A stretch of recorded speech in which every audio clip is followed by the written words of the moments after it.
बिस्मिल्लाहिर्रहमानिर्रहीम। अस्सलाम वालेकुम। Welcome to Harvard academy.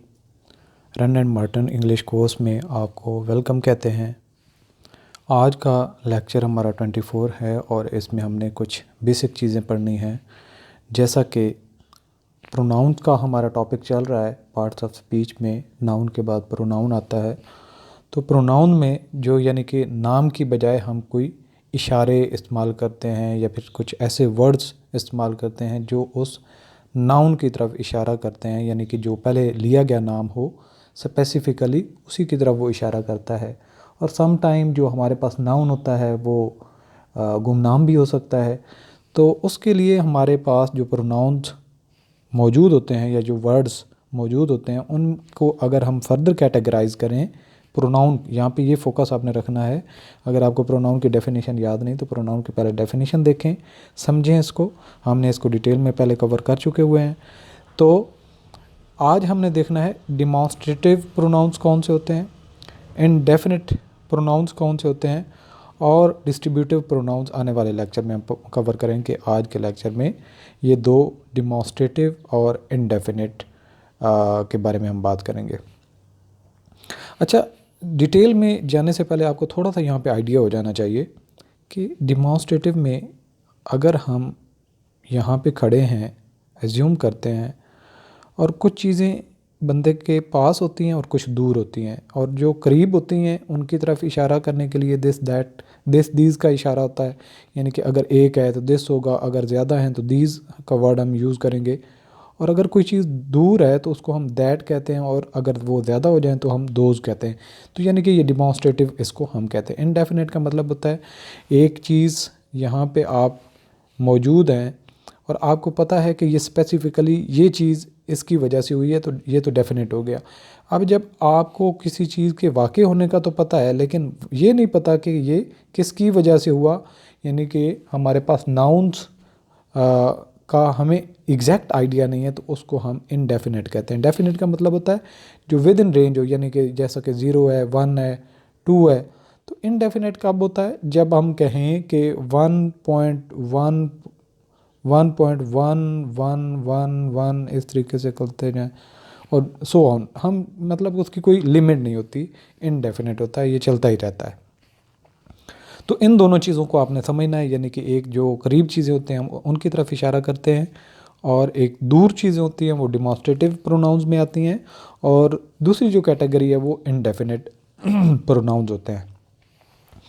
अच्छा, अब हम ज़रा अपने टेक्स्ट को भी रीड करते जाएंगे, चीज़ों को समझते भी जाएंगे। Consider the following sentences. हमारे पास कुछ सेंटेंसेस है, हमने उन पर गौर करना है। This is a present from my uncle. तो दिस किसकी तरफ इशारा है? तोहफे की तरफ। कौन सा? यानी कि ये जो तोहफा मुझे मिला है ये मेरे चचा या मामू की तरफ से मिला है। दीज, अब दिस को ऐड कर दें डबल, यानी कि जो प्लूरल में आ जाएगा।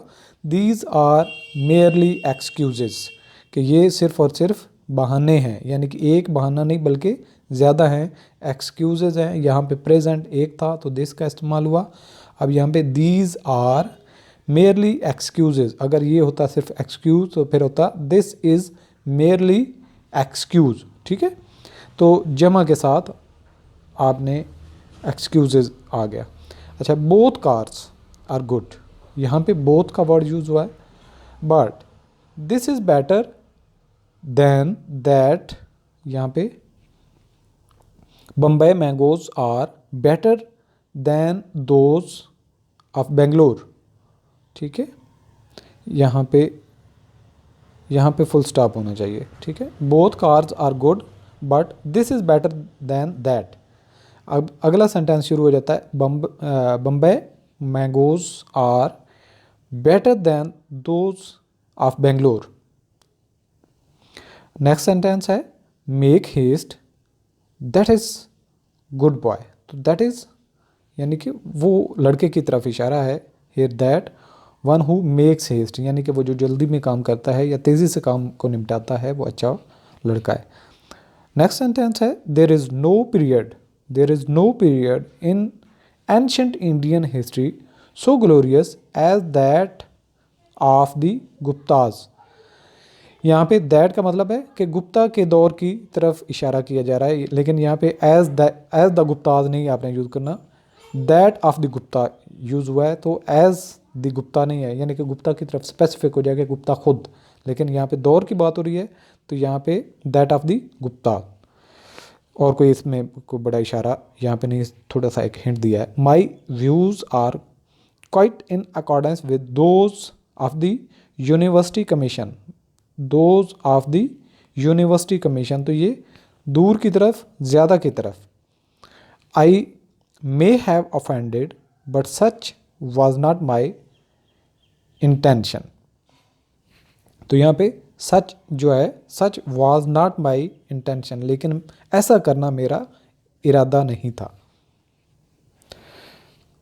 he was the representative of the king and as such they honored him, तो यहाँ पे they honored him, तो they वो सारे जिन्होंने उसको वेलकम किया, उसको इज़्ज़त अफजाई की, तो उनकी तरफ इशारा, ये भी डिमॉन्स्ट्रेटिव। अब यहाँ पे हमने दिस भी पढ़ा, दैट भी पढ़ा, सच भी पढ़ा, दीज भी पढ़ा, दोज भी पढ़ा, दे भी पढ़ा।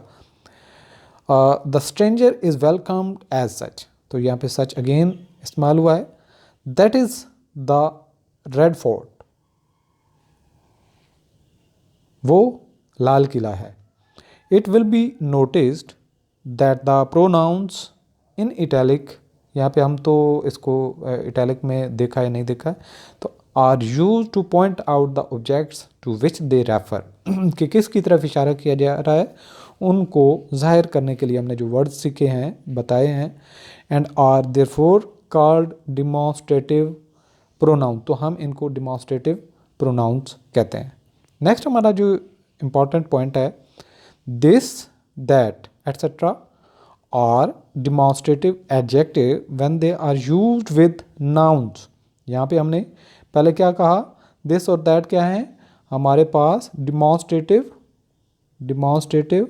प्रोनाउंस हैं, और हमने यहाँ पे अगेन जो बात हो रही है कि दिस और दैट ये एडजेक्टिव बन जाते हैं, यानी कि डिमॉन्स्ट्रेटिव एडजेक्टिव हो जाए। पहले हमने डिमॉन्स्ट्रेटिव प्रोनाउंस की एग्जांपल देखी, अब देखें कि ये डिमॉन्स्ट्रेटिव एडजेक्टिव कब बन जाते हैं, when they are used with the nouns, यानी कि दिस और दैट को जब हम किसी नाम के साथ इस्तेमाल करते हैं तो फिर ये डिमॉन्स्ट्रेटिव एडजेक्टिव बन जाते हैं। ये आपने बात याद रखनी है कि यानी कि दिस और दैट के साथ अगर नाउन नहीं है तो ये डिमॉन्स्ट्रेटिव प्रोनाउंस होते हैं, जब ये किसी नाम के साथ लग जाएं तो उस नाउन के ये डिमॉन्स्ट्रेटिव एडजेक्टिव्स बन जाते हैं। अब यहाँ पे देख लें एग्जांपल्स, दिस बुक, यहाँ पे बुक हमारे पास नाउन है तो दिस साथ अटैच किया, तो ये बुक की खासियत बता रहा है कि ये वाली किताब, दिस बुक इज़ माइन। इसी तरीके say that pain is yours, ये पेन के साथ दैट का इस्तेमाल हुआ तो ये पेन के साथ अटैच हो गया, और पेन की खूबी बता रहा कि वो वाला pen. These books are mine, तो ये बुक्स के साथ अटैच हुआ तो ये वाली किताबें जो मेरी हैं। इसी तरीके से दोज पेन्स आर यूअर्स, वो पेन आपके हैं। व्हाट वाज दैट नॉइज़, वो कैसा शोर था, दैट नॉइज़ उस शोर के मुतालिक है, तो ये एडजेक्टिव बन गया है। नॉइज़ मुख्तलिफ़ किस्म का हो सकता है, करीब भी हो सकता है, दूर भी हो सकता है, ज़्यादा शोर भी हो सकता है, कम भी हो सकता है, लेकिन जो उस वक्त उस तरफ इशारा किया जा रहा है, दैट नॉइज़। दिस हॉर्स, यहाँ पे हॉर्स के साथ दिस इस्तेमाल हुआ, is better than that horse, तो दोनों घोड़ों के साथ दिस और दैट का इस्तेमाल हुआ। एक यहाँ पे है, एक वहाँ पे है, तो बंदे की लोकेशन यहाँ पे जो इशारा करने वाला है। ठीक है जी। अब आ जाती है नेक्स्ट बात, बड़ी इंपॉर्टेंट बात है, बड़ी इंटरेस्टिंग बात है, आपने इसको याद रखना है। सम टाइम हम कंफ्यूज ही रह जाते हैं कि हमने दिस से क्या मानी लेने हैं, दैट से क्या मानी लेने हैं, और ये थोड़ा सा एक पॉइंट जो है ये आप याद रखेंगे। This refers to what is close at hand and nearest to the thought और पर्सन ऑफ द स्पीकर, यानी कि जो बोलने वाला है उसके जो करीब तर चीज़ होगी वही मुराद लिया जाता है। लाजमी नहीं कि वो चीज़ फिज़िकली मौजूद हो, बल्कि वो एक ख्याल भी हो सकता है। That refers to what is over there farther, यानी कि जो दूर की चीज़ें हैं उनकी तरफ इशारा किया जाता है। अवे एंड मोर रिमोट, ज़रूरी नहीं है कि वो नज़र आ रही हो, वो रिमोट कहीं दूर भी हो सकती है। This is better than that, तो दो यहाँ पे यूज़ हुए कि this is better than that, तो दोनों की तरफ एक करीब है एक दूर है, तो दोनों का एक फ़िक्र में इस्तेमाल हुआ। That with its plural those is use to avoid the repetition of the preceding noun, कि जो पहले इस्तेमाल किया गया नाम है उसको रिपीट होने से बचने के लिए, नाउन ज़्यादा भी हो सकते हैं, उन नामों से बचने के लिए हम जो दोज है वो उसका वर्ड इस्तेमाल कर देते हैं और सारे उसमें इंक्लूड हो जाते हैं। अब यहाँ पे हमारे पास कुछ मज़ीद एग्जांपल्स को भी देखते हैं। The climate of Belgium is like that of peon, तो यहाँ पे दैट ऑफ प्यून यानी कि जो बेल्जियम का मौसम है वो प्यून जैसा है। Next, the streets of this city are worse than those of Ahmedabad, यानी कि the streets of this city are worse than those of Ahmedabad, तो अहमदाबाद की गलियों की तरफ या बाज़ारों की तरफ इशारा करते हुए बताया गया कि इस शहर से the streets of this city are worse, यानी कि ये बुरी हैं जो जिस सिटी में वो मौजूद है, और अहमदाबाद की बाज़ारों की तारीफ़ कर रहा है। Our soldiers were better drilled than those of enemies, यहाँ पे जो दुश्मन है एक से ज़्यादा भी हो सकते हैं, उन सब की तरफ इशारा किया गया। अब नाम लेना लाजमी नहीं है कि ये कंट्री या फ़लाँ दुश्मन, बल्कि those enemies. The rivers of America are longer than those of Europe. अब नेक्स्ट पॉइंट आ जाता है हमारा, when two things which have been already mentioned are refer to, this refers to the thing last mention. ये important बहुत बात है जो मैं पहले कहना चाह रहा था कि जब आपके पास when two things which have been already mentioned are referred, कि हमारे पास कहीं जिक्र किया था और चीज़ें थी दो, 1 and 2, सही है। और क्या कहता है कि this refers to the thing last mention, जब हम दिस का वर्ड यूज़ करेंगे तो ये सेकंड में आने वाली चीज़ का जिक्र करेगा, और जब हम दैट का जिक्र करेंगे तो ये पहले वाली चीज़ की तरफ इशारा करेगा। इस चीज़ को समझने के लिए हम ये एग्जांपल देखते हैं, लेकिन आपने इस चीज़ को समझना है। अगर समझ नहीं आती तो इसको अगेन सुन लेना, लेकिन लाजमी तौर पर समझना है कि हमारे पास सेंटेंस में दो चीज़ों का जिक्र था। एक सेंटेंस है 1 और 2। अब जब दिस का इस्तेमाल करेंगे तो ये आखिरी वाली चीज़ का इशारा करेगा, और जब दो दैट का इशारा करेंगे तो ये पहले वाली चीज़ का जिसका जिक्र था उसकी तरफ इशारा करेगा। जैसा कि अब एग्जांपल देख लेते हैं, विर्चू and vice offer themselves for your choice this. अब दिस का मतलब यहाँ पे हमने ये ब्रैकेट में लिखा हुआ नहीं इस्तेमाल करना, this leads to misery that to happiness. अब यहाँ पे हमने इसको इग्नोर कर दें, जो ब्रैकेट्स में वाइस लिखा हुआ है, विर्चू लिखा हुआ है, लेकिन हमारे पास सेंटेंस क्या था, विर्चू and vice offer themselves for your choice, कि नेकी और बुराई आपकी चॉइस है कि आप उनमें से क्या लेते हैं। तो नेकी क्या है पहले जिक्र है, वाइस क्या है बाद में। अब यहाँ पे आपने जिक्र करना है दिस, यानी कि जो बुराई है, लीड्स टू माइजरी, कि जो बुराई है या गुनाह है ये बुरे हालात की तरफ या ख़राबी की तरफ लेके जाते हैं। दैट टू हैप्पीनेस, दैट का मतलब क्या थी, पहले वाली जो जिक्र था विर्चू, यानी कि जो पहले वाली चीज़ है वो खुशी की तरफ लेके जाती है, खुशहाली की तरफ लेके जाती है। अब अगेन देखते हैं, अल्कोहल एंड टोबैको, दो चीज़ों का जिक्र था, आर बोथ इंजूरियस, दोनों चीज़ें ख़तरनाक हैं। This perhaps less than that, यानी कि जो टोबैको है ये कम ख़तरनाक है अल्कोहल से। अब इसके बाद आ जाते हैं हमारे पास इनडेफिनेट प्रोनाउन। जैसा कि मैंने आपको पहले कहा कि हमारे पास जो नाउन्स होते हैं उनको समटाइम हमें मालूम नहीं होता कि वो स्पेसिफिक नहीं है, वो रैंडमली उसकी कोई भी हो सकता है, यानी कि हम स्पेसिफिकली किसी ख़ास चीज़ की तरफ इशारा नहीं कर पाते, बल्कि कॉमन एक हमारा इशारा हो जाता है। अब इस पॉइंट को देखें, consider the following sentences, one hardly knows what to do, कि शायद किसी को ये मालूम हो कि उसको क्या करना चाहिए। अब यहाँ पे कोई भी स्पेसिफिक नहीं है। One does not like to say so but it is only too true, कोई भी ऐसा कहना पसंद नहीं करता, लेकिन सच तो सच है। One can not be too careful of one's not his good name, one can not be too careful of one's good name, यानी कि बोलते हुए कोई अपने नाम लेने के साथ इतना मोहतात नहीं होता जितना दूसरे के लिए हम मोहतात होते हैं। One must not boast of one's own success, कि अपनी कामयाबियों का बार बार तराना नहीं करना चाहिए। One must use one's best efforts, और यहाँ पे कोई भी मुराद है, वन का मतलब क्या दिया तो हमने, कोई भी हो सकता है ये।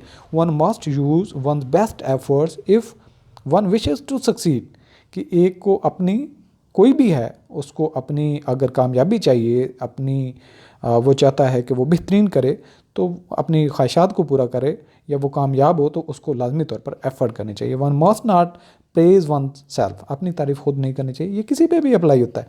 None of his poems are well known, उसकी कोई भी जो नज़में हैं उनमें से कोई भी मशहूर नहीं है। तो ये कौन शायर है, उसकी क्या कौन सी नज़म है, ये कोई पता नहीं। None but fool have ever believed it, इस पर कोई भी यकीन नहीं करेगा सिवाय बेवकूफ़ों के। अच्छा, यहाँ पे none is shorten form of not one, यानी कि नन जो है नॉट वन यानी कि कोई भी नहीं है, तो नॉट वन यानी कि कोई भी नहीं है। Yet it is commonly used with plural verb, ये एक वाहिद के साथ, लेकिन ये ज़्यादातर क्या होता है कि हमारी जो इस्तेमाल हो गया इंग्लिश में, ये प्लूरल वर्ब जहाँ पे भी इस्तेमाल होंगे तो नन का इस्तेमाल हम कर लेते हैं।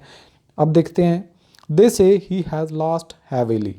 अब यहाँ पे दे जो इशारा किया गया है वो लोग हैं, लेकिन ये जनरल है, ये डेफिनेट नहीं है, इनडेफिनेट है। अगर हम कहते कि वो असलम कहता है कि उसका बड़ा नुकसान हुआ, तो हम स्पेसिफिक हो जाते।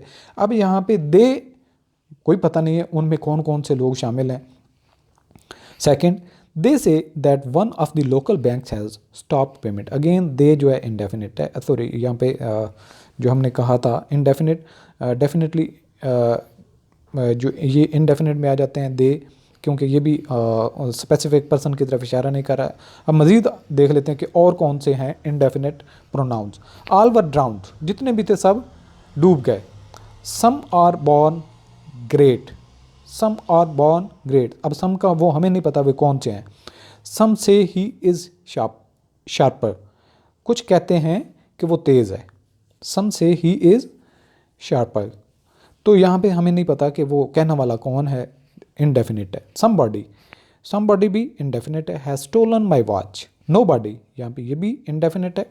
Was there to rescue the child, few escaped unhurt, few, many of them, few, many, them were Gurkhas, we did not see any of them again, any, few, many, nobody, somebody, some, all, they, ये सारे के सारे क्या हैं हमारे पास, ये indefinite pronounce है। तो ये हमारा इंशाल्लाह इंग्लिश का कोर्स चलता रहेगा। ये कोर्स जितने भी फेडरल पब्लिक सर्विस कमीशन के 1 पेपर के एग्ज़ाम्स हैं, CSS के एग्ज़ाम्स हैं, उनके लिए बेहतरीन कोर्स है। आप हमारा कंप्लीट कोर्स ज्वाइन करने के लिए www.harvardacademy.com से मेंबरशिप ले सकते हैं, या मज़ीद मालूमात के लिए आप हमें व्हाट्सएप पे कांटेक्ट कर सकते हैं। ऑल द बेस्ट, अल्लाह हाफ़िज़।